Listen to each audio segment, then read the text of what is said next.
Hello friends, स्वागत है आप लोगों का मेरी यूट्यूब चैनल में।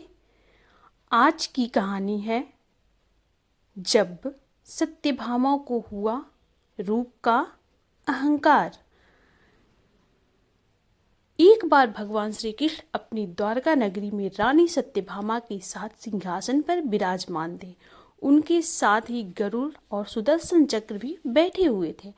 तब बातों ही बातों में रानी सत्यभामा ने भगवान श्री कृष्ण से पूछा कि हे प्रभु, त्रेता युग में आपने राम के रूप में अवतार लिया था, तब सीता आपकी पत्नी थी। क्या सीता मुझसे भी ज्यादा खूबसूरत थी? भगवान श्री कृष्ण तुरंत ही इस बात को समझ गए कि रानी सत्यभामा को अपने रूप का अहंकार हो गया है। रानी सत्यभामा के ये बात पूछने की तुरंत बाद ही पक्षीराज गरुड़ भी भगवान श्री कृष्ण से पूछ बैठे कि क्या इस दुनिया में कोई ऐसा मौजूद है जो मुझसे भी तेज उड़ सकता है। इधर सुदर्शन चक्र भी खुद को महान मानते हुए पूछ बैठे, हे प्रभु, क्या कोई मुझसे भी ज्यादा शक्तिशाली है? मेरे द्वारा ही आपने बड़े बड़े युद्धों में विजय पाई है। अपने तीनों प्रिय भक्तों के अहंकार युक्त पूछे गए प्रश्नों से भगवान श्री कृष्ण मन ही मन में मुस्कुराने लगे, क्योंकि वे जान गए थे कि उनके तीनों ही प्रिय भक्त अहंकार से पीड़ित हो गए हैं। अहंकार मनुष्य का सबसे बड़ा शत्रु माना जाता है और भगवान तो हमेशा ही अपने भक्तों का कल्याण करते आए हैं। इसलिए भगवान श्री कृष्ण ने अपने तीनों भक्तों के अहम को तोड़ने के लिए एक लीला रची। श्री कृष्ण ने पक्षीराज गरुड़ से कहा कि हे गरुड़, तुम हनुमान जी के पास जाओ और उनसे कहना कि द्वारिका में भगवान राम माता सीता के साथ उनकी प्रतीक्षा कर रहे हैं। पक्षीराज गरुड़ भगवान की आज्ञा से हनुमान जी को लेने निकल पड़े।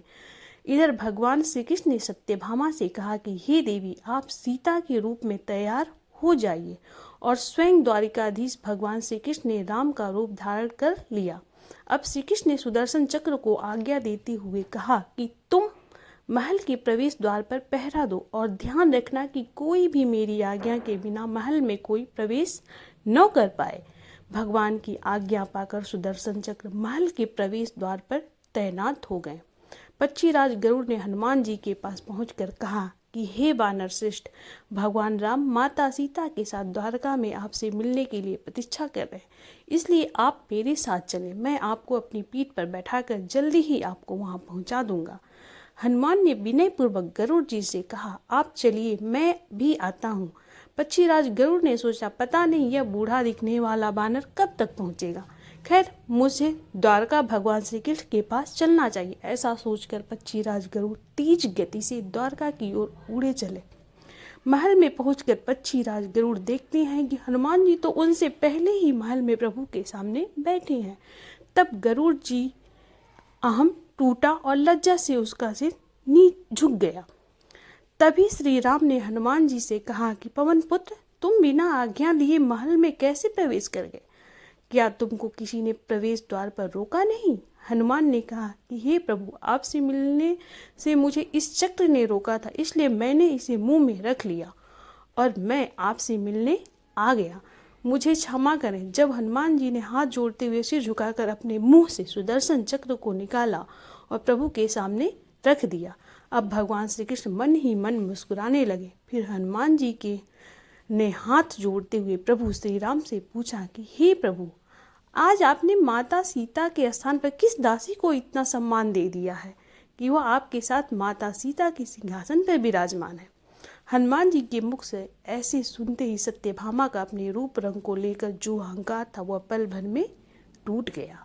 अब इन तीनों भक्तों को भगवान की लीला समझ आ गई और तीनों ही अपनी गलती के कारण भगवान के चरण कमलों में झुक गए।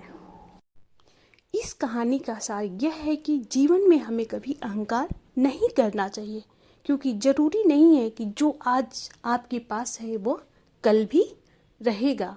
इसलिए हमें अहंकार नहीं करना चाहिए। तो ये कहानी आप लोगों को कैसी लगी? अगर अच्छी लगी हो तो प्लीज़ इसे लाइक करिए, शेयर करिए और ऐसी ही कहानी सुनने के लिए हमारे चैनल को प्लीज़ सब्सक्राइब कीजिए। धन्यवाद।